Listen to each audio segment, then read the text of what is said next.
What is going on, everybody? Welcome back to Red Seat Radio. My name is Corbin. Before we get into the video today, I do want to let you know that we are going to be live on this channel tomorrow night, Wednesday at 7 p.m. Eastern time to watch the Red Sox take on the Orioles. If you haven't been yet, you're running out of opportunities to come. There's only 2 more live streams left in the regular season. They are a ton of fun. I highly recommend stopping on by. Again, that is 7 p.m. Eastern time tomorrow night, Wednesday. Anyways, as the season draws to an end and we only have about 9 games left in this season, the question marks on this team are only getting bigger and bigger. So what we're going to do in the next couple of weeks and into the off season is talk about how we can fill some of those mystery spots, right? And today what we're focusing on is the rotation, because for the most part, when we're looking at inconsistencies with this 2022 team, the rotation has to be towards the top of that list. And top of all of that, too, 3 out of the 5 starters that we started the year with in this rotation are going to be free agents at the end of the year. That is a huge question mark for this 2023 Red Sox team. Specifically today, we are talking about a guy by the name of Carlos Rodon. We're going to be talking about Rodon and see if he can fit in with this Red Sox team, if the match makes sense. Then we're going to talk about whether or not the Red Sox will/should go out and try and get Rodon here in free agency. But before we get into that, do me a favor, make sure you guys have hit that subscribe button if you haven't already. If you're new here, we talk Red Sox content almost every single day. Also, make sure you guys have hit the like button on this video as well. Helps out a ton, would mean a lot to me. Thank you all very much for clicking on this one. Let's get into it.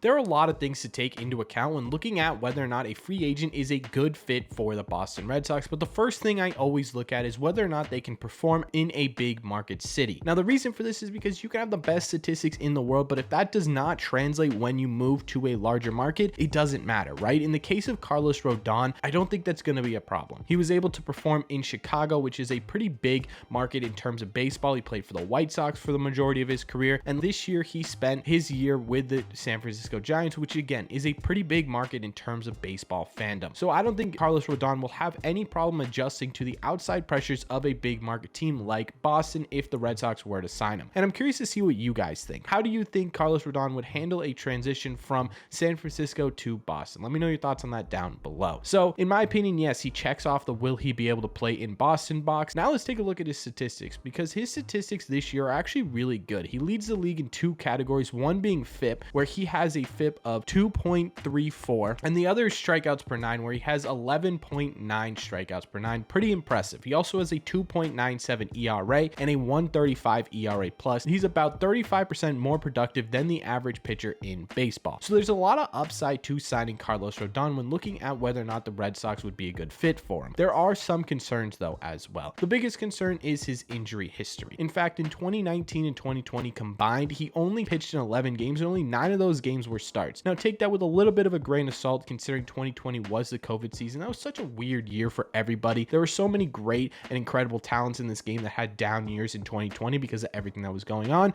but still, only 11 games pitched in 2 seasons is not exactly fantastic. In fact, when he went into free agency at the end of 2021 going into 2022, that injury history really affected his free agent market, and it's the reason he signed the deal he did with San Francisco in the offseason that we're going to get to in a little bit, because it really impacts the contract that he may be looking for and the Red Sox ability to sign him. One of the main reasons the Red Sox pitching rotation was so iffy in 2022 was because of injuries, right? Chris Sale, the guy who was supposed to be the head of your rotation, the ace of this team, only made 1.1 starts this year. Nate Eovaldi, your workhorse, the guy who you rely on because Chris Sale is out, had multiple stints on the IL this year that has kept him out for most of the year. You had Walk on the IL at one point, Rich Hill on the IL at one point. It was so bad this season that even our backup, the rookie, the call-ups, the depth pieces got injured as well. Connor Siebold was on the IL. Brian Bayo spent time on the IL. Josh Winkowski got COVID. It was just a miserable year in terms of injuries for the Boston Red Sox, and nowhere was that felt more than the starting rotation. So going into 2023 and looking at potential fixes for this rotation, Carlos Rodon having an injury history has to be something of a at least yellow flag for this Red Sox team. Taking a look at whether or not he can still produce and be a workhorse for a team is something they're going to look into. And the good news is Carlos Rodon did do that this year when he signed that contract. And we're going to talk about this in a little bit. One of his stipulations to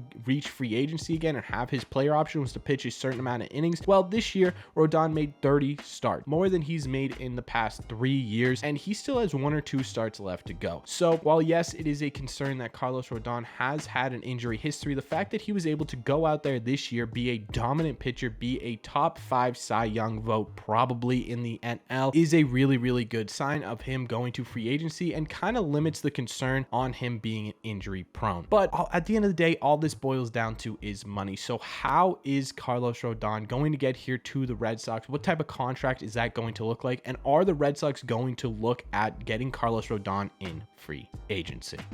The problem with Carlos Rodon and free agency this year is that it's not a guarantee he'll reach free agency at all. In the last offseason, he signed his deal with the San Francisco Giants for 2 years, $44 million.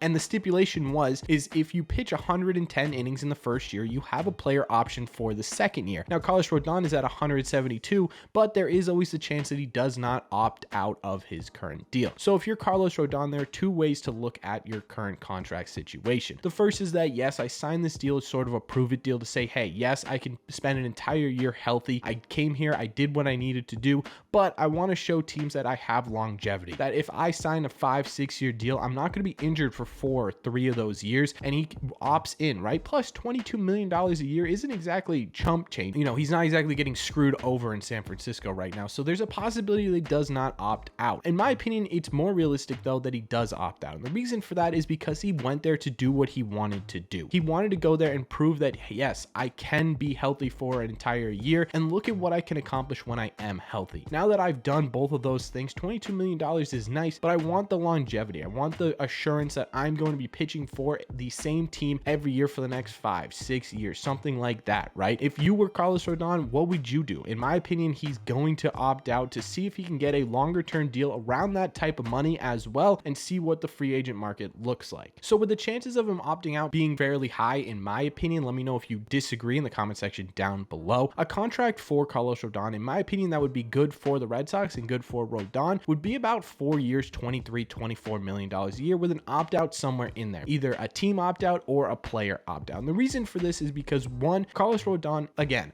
is probably looking for a little bit of a longer term deal than 2 years. He's looking for a little bit more money. He overperformed his contract this year, and that kind of suits both of those. It also doesn't lock the Red Sox into a contract for a long period of time, like with the Chris Sale contract, right? Because things can go wrong, and we've been burned by long-term starting pitching contracts a ton in the last couple of years. I think the Red Sox are going to be pretty wary of signing a pitcher, especially a starting pitcher, for 6 to 8 years that has had some injury history. Does 4 years, 23, 24, 25 even million dollars get it done? I don't know. But either way, that's around with a contract I'm expecting the Red Sox to go after with this guy, because at the end of the day, what Carlos Rodon did this year in San Francisco and bringing that into this Red Sox rotation would be massive. We can't exactly rely on Chris Sale to be an everyday starter anymore. You're losing most likely either Evaldi or Wacha, maybe both, right? You've got Pivetta, who at this point in his career is probably looking at a 4-5 rotation type guy. You've got Bayo, who's a superstar in the making, but definitely still needs time to adjust and develop at the major league level. And bringing Carlos Rodon in brings a lot of stability.